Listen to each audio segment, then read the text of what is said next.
नवी मुंबई येथे 20 वर्षीय तरुणीच्या हत्याकांडानंतर राज्यात खळबळ उडाली आहे। यशस्वी शिंदे ही 20 वर्षीय तरुणी गुरुवारी मित्रांच्या घरी जाते म्हणून घराबाहेर पडली। त्यानंतर ती घरी परतलीच नाही।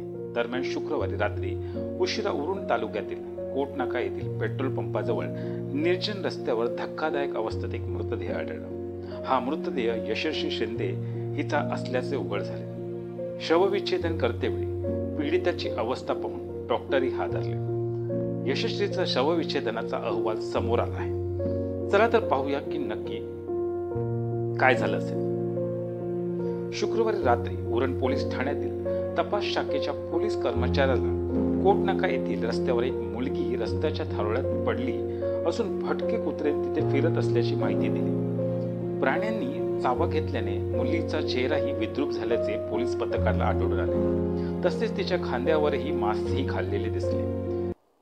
कमरेला आणि पाठीवर चाकूच्या 3 जखमा होत्या। पोलिसांनी सांगितले की बेवारस मृतदेह मिळाल्यानंतर यशस्वी शिंदेंना पालकांना बोलवण्यात आले। त्यांनी तिच्या कपड्यावरून आणि कमरेवरील टाटूवरून तिची ओळख पटवली। दाऊदने गुरुवारी यशस्वीचे अपहरण केल्याचा आरोप कुटुंबियांनी केला। तिची निर्घुण हत्या करण्यात आली।